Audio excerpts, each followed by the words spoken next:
Hello students, today we are going to start the first chapter of geography, that is our resources. So let's start. Those things that satisfy human needs are called resources. यानी स्रोत वो चीज़ें हैं जो human needs को या इंसानी ज़रूरतों को पूरा करती हैं. Nature fulfils our necessities of life. हमारी ज़िंदगी की जो आवश्यकताएं हैं, नेसेसिटीज़ हैं, उनको प्रकृति पूरा करती है. Land, forest, soil, water, mineral etcetera are resources provided to us by nature. यानी प्रकृति के द्वारा जो हमको स्रोत प्राप्त हैं वो हैं मिट्टी, ज़मीन, जंगल, पानी और खनिज पदार्थ. They are called natural resources. और क्योंकि ये स्रोत हमें प्रकृति से प्राप्त होते हैं, नेचर से प्राप्त होते हैं, इसीलिए इन स्रोत को प्राकृतिक स्रोत कहा जाता है. We need air to breathe. हमें सांस लेने के लिए हवा की आवश्यकता होती है. Water to drink. पीने के लिए पानी की आवश्यकता होती है. And soil to grow crops. और फसल उगाने के लिए मिट्टी की आवश्यकता होती है.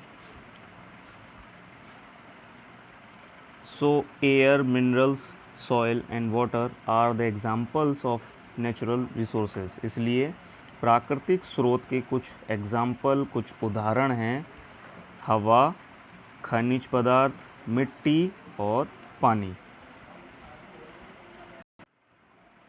Although natural resources existed over the surface of the earth during prehistoric time.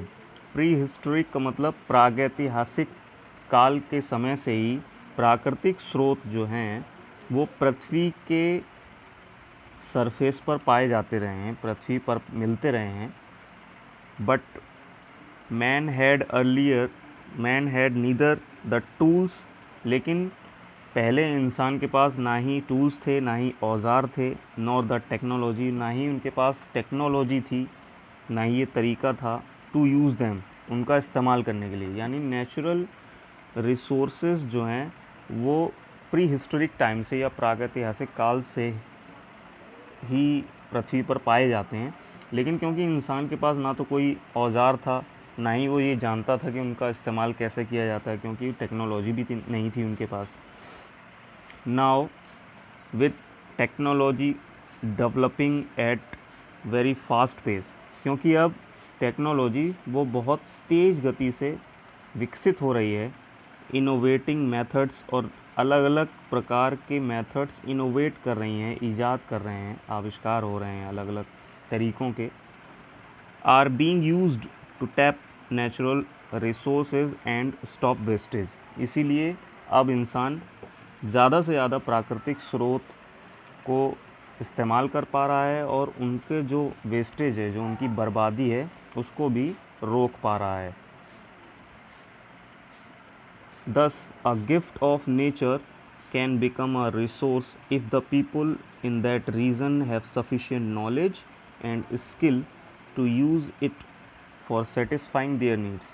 इसीलिए अगर जो क्षेत्र है, जो रीजन है, वहाँ के लोगों को अगर सफिशिएंट नॉलेज है, पर्याप्त ज्ञान है, तो वो अपनी ज़रूरतों को पूरा कर सकते हैं. किसकी मदद से? उन रिसोर्सेज की मदद से, उन स्रोत की मदद से जो हमको प्रकृति ने उपहार स्वरूप दिए हैं, नेचर ने जो हमको गिफ्ट दिया है, जो रिसोर्सेज दिए हैं, उनका इस्तेमाल वहाँ पर निवास करने वाले जो लोग हैं, जो पीपल हैं, वो अपनी नॉलेज से अपनी ज़रूरतों को पूरा कर सकते हैं. The category of resources does not include only inanimate substance, vegetation और अदर एनिमल्स. यानी जो रिसोर्सेज का जो कैटेगरी है, जो रिसोर्सेज की श्रेणी है, उसमें सिर्फ निर्जीव सब्सटेंस, इनएनिमेट मीन्स निर्जीव, जो निर्जीव चीज़ें हैं और जो जीवित चीज़ें हैं, सिर्फ वही नहीं आती हैं, but also the man it's himself. लेकिन स्वयं इंसान भी उसी स्रोत में आता है. Man is known as human resources, और इंसान को मानवीय स्रोत माना गया है, ह्यूमन रिसोर्स माना गया है। No country can become richer only because of great population of human beings. कोई भी जो देश है वो वहाँ की इंसानों की पॉपुलेशन अगर ज़्यादा है, जनसंख्या के हिसाब से उसको अमीर या उसको धनी नहीं माना गया है। Human resources is evaluated on the basis of physical and mental health, education, technical development, prominence of human qualities, etc. among the people living a nation। किसी भी देश में या नेशन में वहाँ के रहने वाले जो लोग हैं, तो उनको ह्यूमन रिसोर्सेज अगर किसी देश का अगर हमें कैलकुलेट करना है, जानना है, तो हम फिज़िकल और जो मेंटल हेल्थ है, यानी वहाँ के लोगों की जो शारीरिक और मानसिक स्वास्थ्य है, उसके हिसाब से आंकेंगे, उसके हिसाब से गणना करेंगे, वहाँ की शिक्षा व्यवस्था के हिसाब से, वहाँ की जो टेक्निकल डेवलपमेंट है, जो यांत्रिकी विकास है, उसके हिसाब से, और ह्यूमन क्वालिटीज़, और जो इंसान की जो गुण हैं, इंसान की जो क्वालिटीज़ हैं, उसके हिसाब से हम ये जांच पाएंगे कि कोई भी देश जो है वो किस हिसाब से विकसित है या विकासशील है।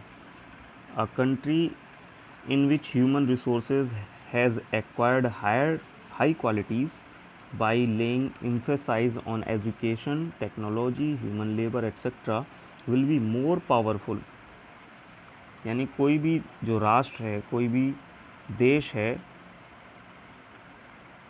वहाँ पर जो लोग हैं वो हाई क्वालिटीज़ के हैं, उनमें इम्पोर्टेंस अगर दी है एजुकेशन पर, शिक्षा पर, टेक्नोलॉजी पर और ह्यूमन लेबर पर, जिन्होंने ज़्यादा इम्पोर्टेंस दी है, तो वो देश ज़्यादा ताकतवर हो सकता है इवन विद लेस पॉपुलेशन। अगर वहाँ पर जो पॉपुलेशन है लोगों की वो अगर कम है, उसके बावजूद अगर वहाँ के लोग शिक्षित हैं, टेक्निकली नॉलेज है उनको, तो वो जो देश है उसको पावरफुल कंट्री माना जाएगा। Natural resources are very important for us. प्राकृतिक स्रोत हमारे लिए बहुत आवश्यक हैं, बहुत महत्वपूर्ण हैं। Resources make our lifes possible and comfortable.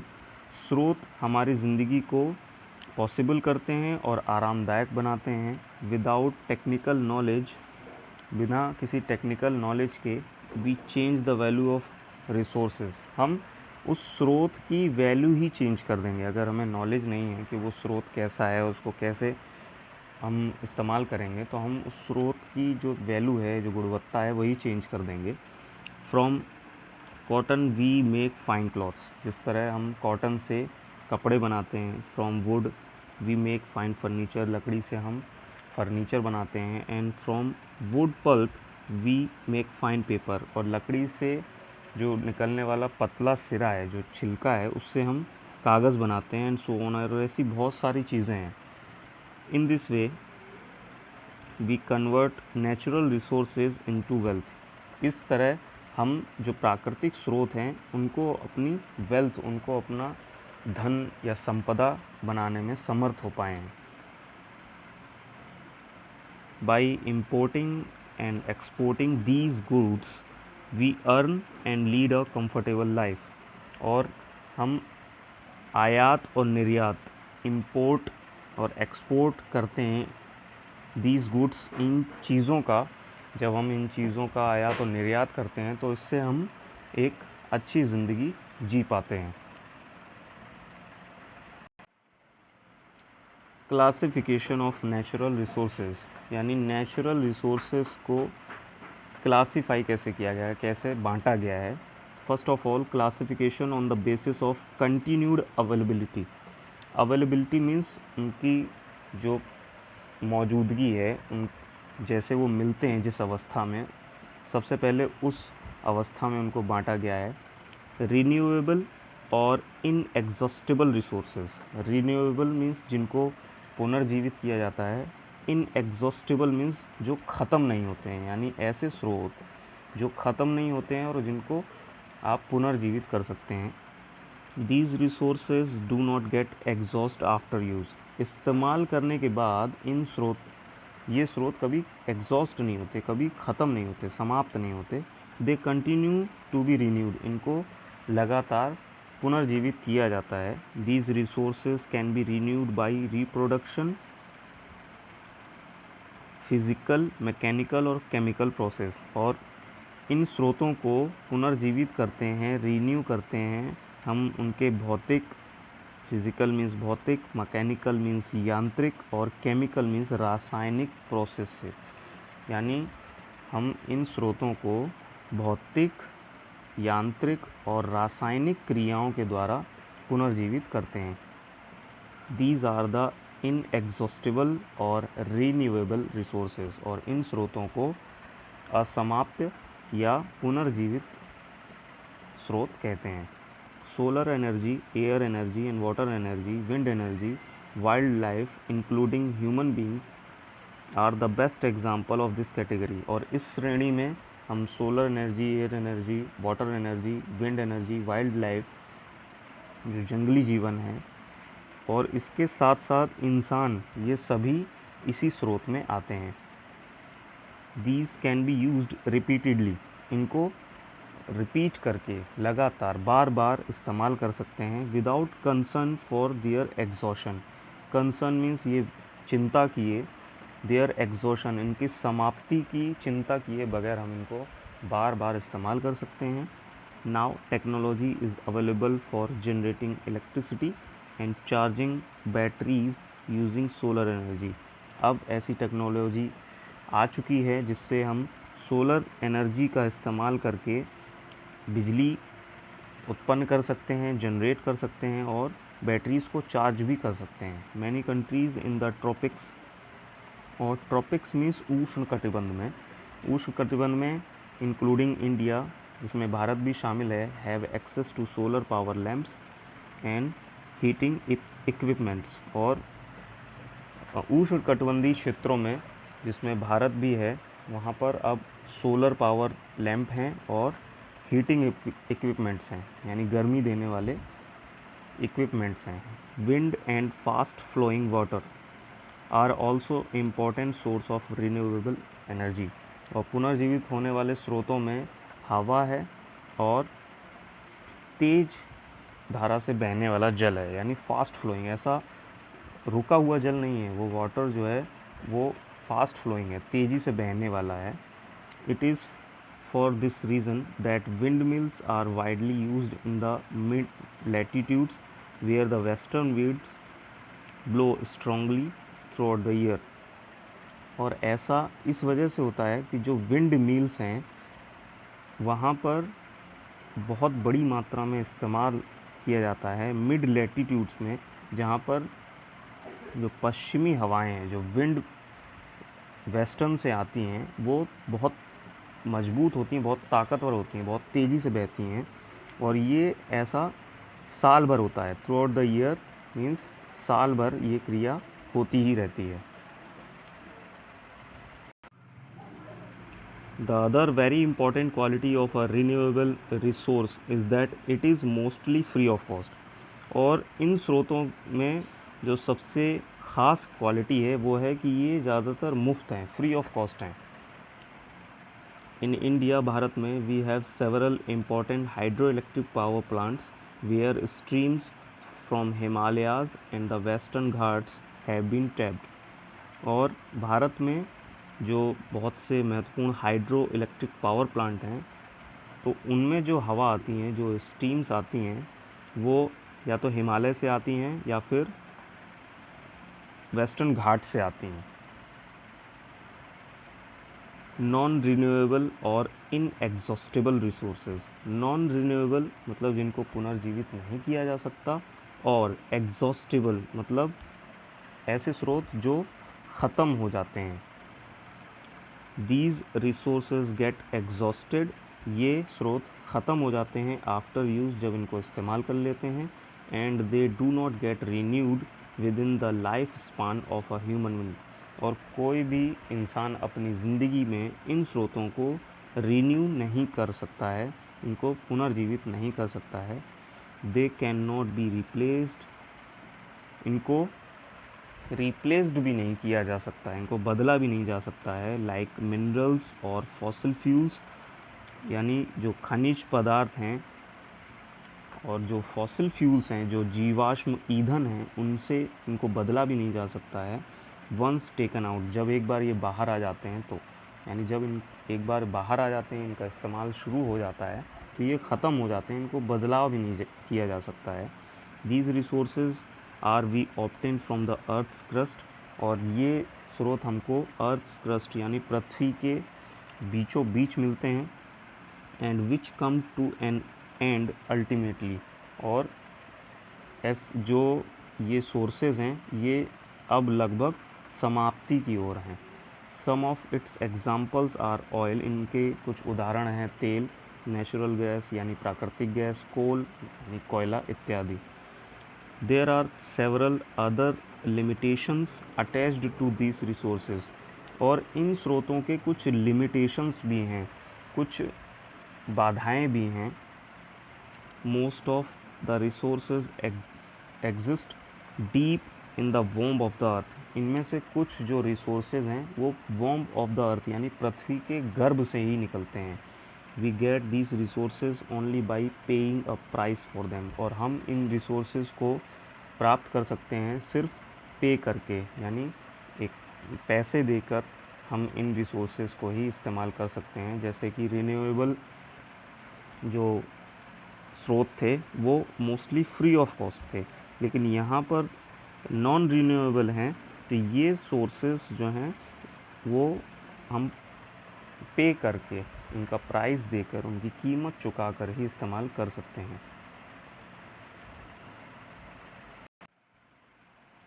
Second, classification on the basis, this is not एसिस, it is basis on their source of origin, यानी ओरिजिन, उनके प्राप्ति के आधार पर हम रिसोर्सेज पढ़ेंगे। बायोटिक और ऑर्गेनिक रिसोर्सेज, यानी बायोटिक या जैविक स्रोत हमारे कौन कौन से हैं। जैविक यानी जो हमें जीवित चीज़ों से मिलते हैं। All those resources which we obtain from living organism such as plants and animals are termed as biotic resources, यानी जैविक स्रोत या बायोटिक रिसोर्सेज वो रिसोर्सेज हैं जो हमको लिविंग ऑर्गेनिज्म या जीवित पदार्थों से मिलते हैं, जैसे कि पौधे और जानवर। We get our food from the plant life and many products from animals, हम अपना खाना पौधों से और बहुत से उत्पाद जानवरों से भी प्राप्त करते हैं। They include forests and their products, agricultural crops, grasses as animal fodder, wild and domestic animals, birds, reptiles, fishes, etc. और इन सब में जंगल है और उनसे मिलने वाले उत्पाद हैं, जो कृषि जो चीज़ें हैं, कृषि से मिलने वाले जो उत्पाद हैं, घास हैं, एनिमल फॉडर यानी जानवरों का चारा, जंगली और पालतू जानवर, चिड़िया, रेंगने वाले जीव, रेप्टाइल्स और मछलियाँ, ये सभी चीज़ें ऑर्गेनिक रिसोर्सेज या जैविक स्रोत में आती हैं। Humans themselves belong to this category, और इंसान भी इसी श्रेणी में आते हैं।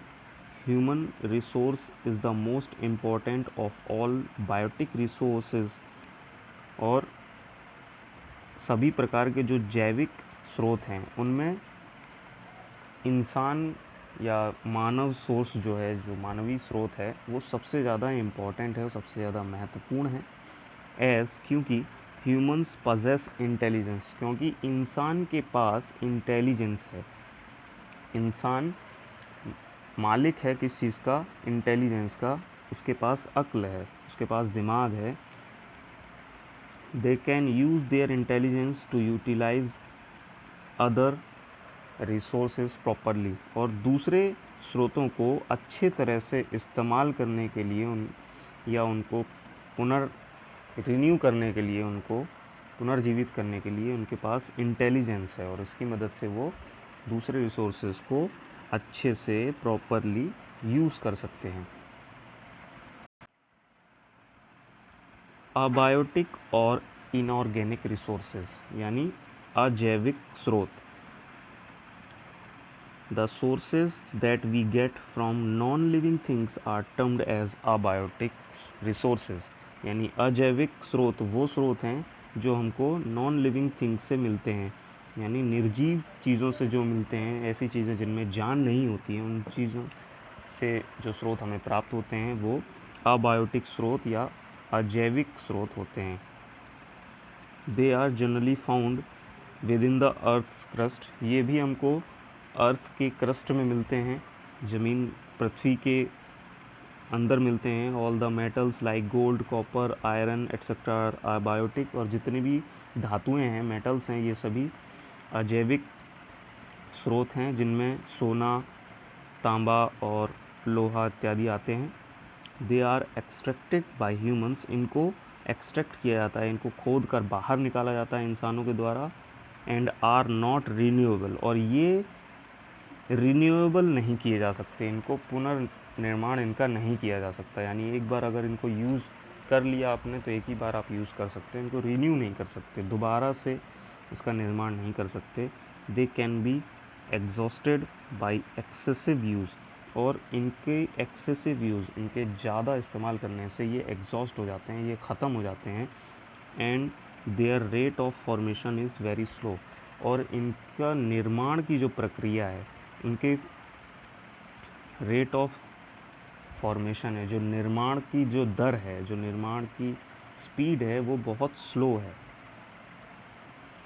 The usefulness of the abiotic resources depends upon their accessibility and their value, और अजैविक स्रोतों के जो उपयोगिता है, जो यूज़फुलनेस है, वो उनके मिलने के हिसाब से, उनकी मौजूदगी के हिसाब से उनकी वैल्यू है।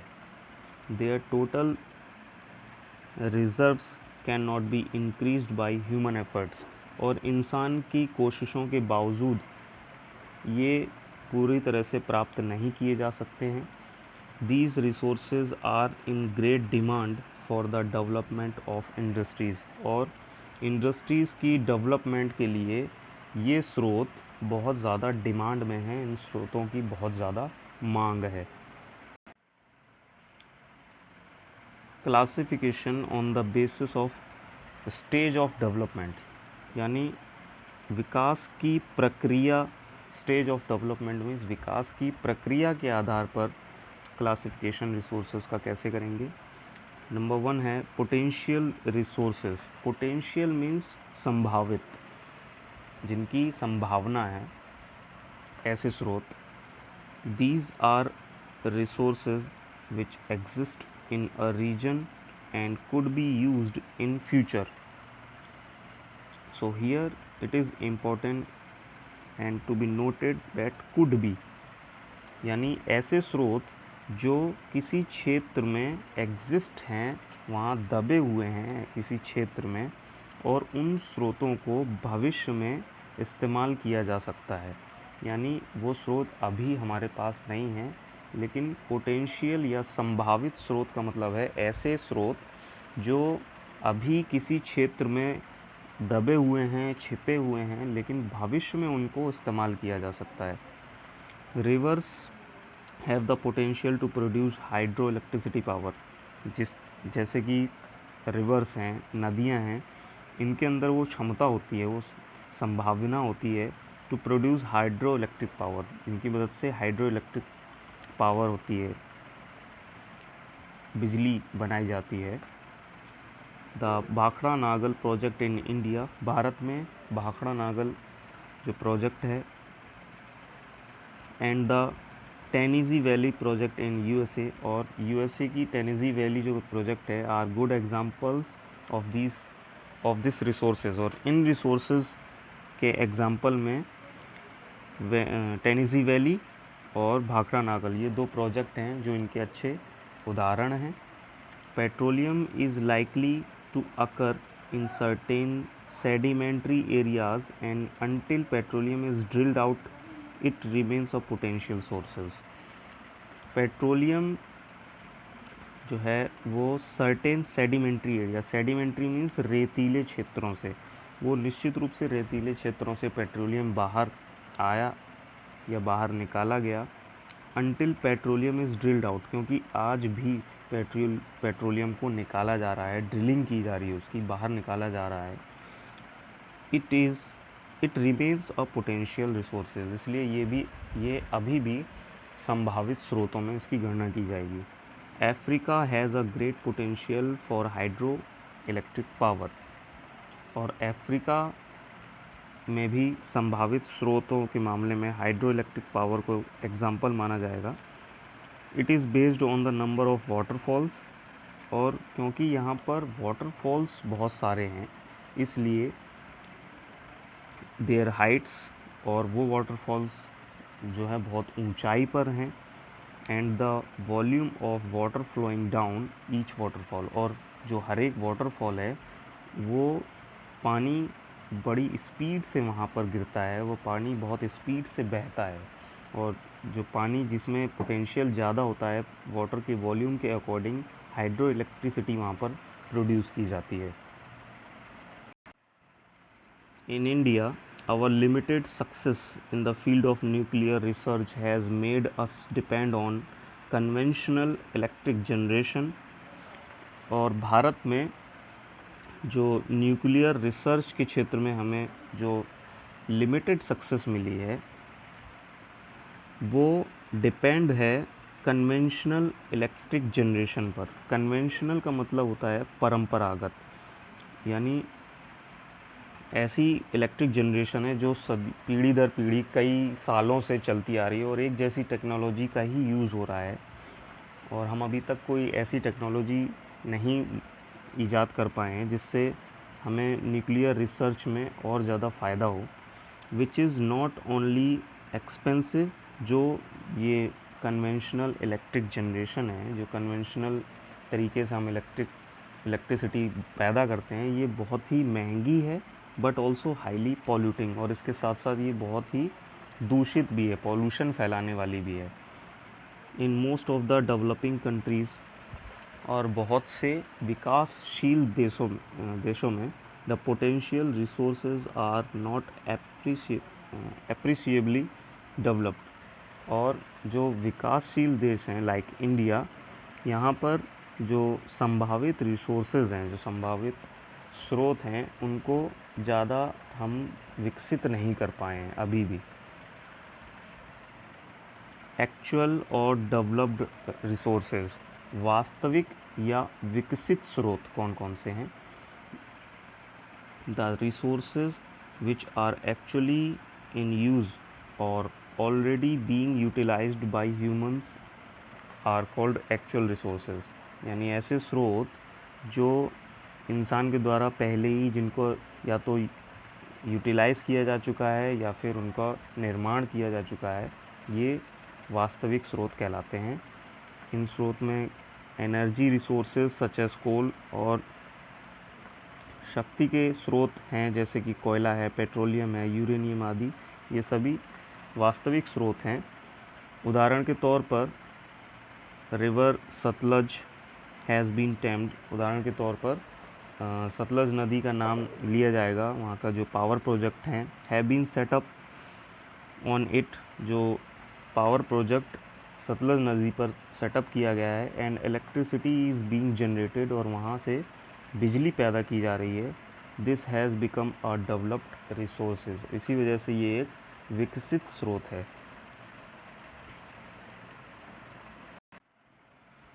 Classification on the basis of utility, utility means ज़रूरत, यानी आवश्यकता के हिसाब से स्रोतों को किन हिस्सों में बांटा गया है। There are only a few things in nature, प्रकृति में ऐसी बहुत कम चीज़ें हैं which we can use directly, जिनको हम सीधे डायरेक्टली इस्तेमाल कर सकते हैं। Most of the natural resources need some processing to produce goods fit for human consumption, बहुत सारे ऐसे प्राकृतिक स्रोत हैं जिनको इंसानी खपत के लिए, इंसानी खपत करने से पहले एक प्रोसेस के ज़रिए अच्छा करना पड़ता है ताकि वो इंसान के काम आ सके। These categories of human resources include, और इस श्रेणी में जो स्रोत आते हैं उसमें है ज़मीन, मिट्टी, vegetation, wild life, farm animals, water, minerals, mineral fuels and other power resources. ये सभी वो चीज़ें हैं जिनको हम प्रकृति से प्राप्त तो करते हैं, लेकिन हम कुछ प्रोसेसिंग के द्वारा यूज़ करते हैं। यानी प्रकृति से या नेचर से जिस तरह हमको मिलते हैं वैसे हम डायरेक्टली इनको यूज़ नहीं कर पाते। A detailed description and distribution of these resources is given in the following chapters। और आगे के चैप्टर्स में हम डिटेल में और इनका जो डिस्ट्रीब्यूशन है, जो इनका बंटवारा है, वो डिटेल में पढ़ेंगे। एग्रीकल्चरल रिसोर्सेज, यानी ऐसे स्रोत जो हमको कृषि से मिलते हैं, एग्रीकल्चर से मिलते हैं। The resources we derive from agriculture are agricultural resources, यानी कृषि से मिलने वाले जो स्रोत हैं उनको हम कृषि स्रोत कहेंगे। These resources provide us with food, clothing and shelter, और ये स्रोत हमको मिलते हैं खाने से, कपड़े से और शेल्टर से। यानी आप शेल्टर का मतलब ऐसी जगह जहाँ पर आप रुकते हैं, यानी कि आपका घर। Nearly 70% of the Indian population is engaged in agricultural activity, यानी भारत में 70% से ज़्यादा की जो भारत की जनता है वो इंगेज्ड है, वो लगी हुई है कृषि कार्यों में। एंड दस, और इसीलिए agriculture is of great importance in this country, इसीलिए इस देश में कृषि की बहुत उपयोगिता है। But dependence on rain for irrigation, लेकिन इरिगेशन इन सिंचाई के लिए, लेकिन बारिश पर निर्भर रहना। And poor quality of seeds, और बीजों की जो गुणवत्ता है, जो क्वालिटी है, वो अच्छी ना होना। Deprive us from getting the optimum benefits, ये हमको जो मैक्सिमम, जो हमको संभावित बेनिफिट्स हमको मिलने चाहिए, उनसे रोकती है। पेस्टोरल रिसोर्सेज, पेस्टोरल मीन्स ऐसे स्रोत जो हमको पशुओं से मिलते हैं। The resources we get from animals are pastoral resources, यानी ऐसे स्रोत जो हमको पशुओं से मिलते हैं, एनिमल से मिलते हैं, उनको हम पेस्टोरल रिसोर्सेज कहेंगे।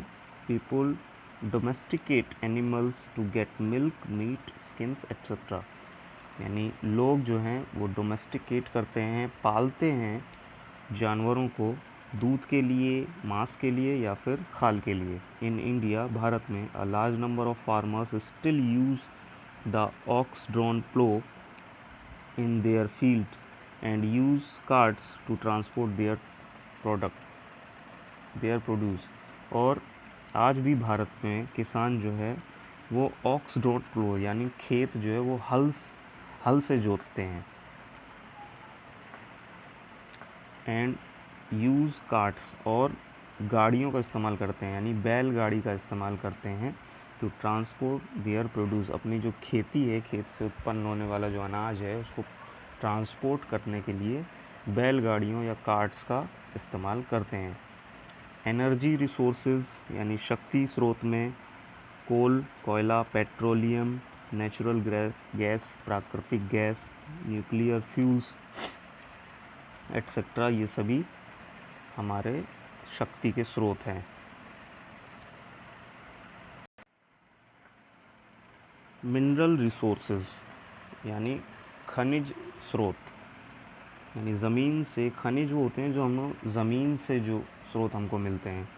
All those resources which we get from the earth's crust, यानी पृथ्वी के अंदर से या ज़मीन के अंदर से जो रिसोर्सेज, जो स्रोत हमें प्राप्त होते हैं, with the process of mining, जो खुदाई की प्रक्रिया के द्वारा निकाले जाते हैं, माइनिंग मीन्स खुदाई करना, आर कॉल्ड मिनरल रिसोर्सेज, ऐसे स्रोतों को खनिज स्रोत कहा जाता है।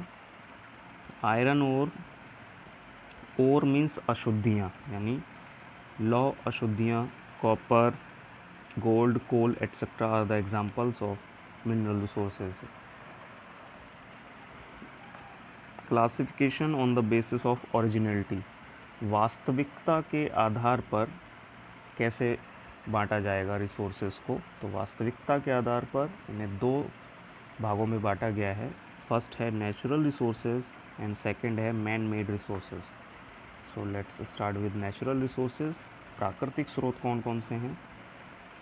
रॉक्स, चट्टानें, मिनरल, खनिज, प्लांट्स, पेड़ पौधे, एनिमल्स और जानवर एट्सेट्रा आर नेचुरल रिसोर्सेज, ये सभी प्राकृतिक स्रोत हैं।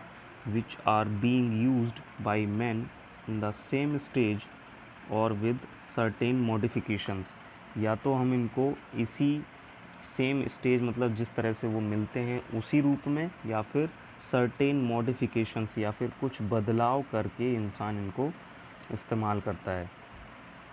मैन मेड रिसोर्सेज यानी ऐसे स्रोत जो मानव निर्मित हैं, जिनका निर्माण मानव के द्वारा किया गया है। The articles which are made by man, वो चीज़ें, वो आर्टिकल्स, थिंग्स जो इंसान के द्वारा बनाई गई हैं, सच एज अलमीरा, कूलर, कार, बस, motorcycle, aeroplane etcetera, come under the category of man made resources. तो मानव निर्मित जो स्रोत हैं, इन सब चीज़ों में, इन सब कैटेगरी में ये वो सारी चीज़ें हैं जो इंसान के खुद के द्वारा बनाई गई हैं। No doubt natural resources have been used as raw material in preparation of man made resources. निस्संदेह ही मानव निर्मित जो स्रोत हैं, उनको बनाने के लिए प्राकृतिक स्रोतों को रॉ मटेरियल या कच्चे उत्पाद के रूप में इस्तेमाल किया गया है। बट लेकिन still they are more useful, लेकिन ये अभी भी ज़्यादा उपयोगिता रखते हैं, ज़्यादा यूज़फुल हैं, क्योंकि they provide great help in removing the difficulties of life, क्योंकि ये आज भी इंसानी जीवन की जो मुश्किलें हैं, जो परेशानियां हैं, उनको कम करने में मदद करती हैं। So here we finish the first chapter of geography. Take care of yourself. Bye.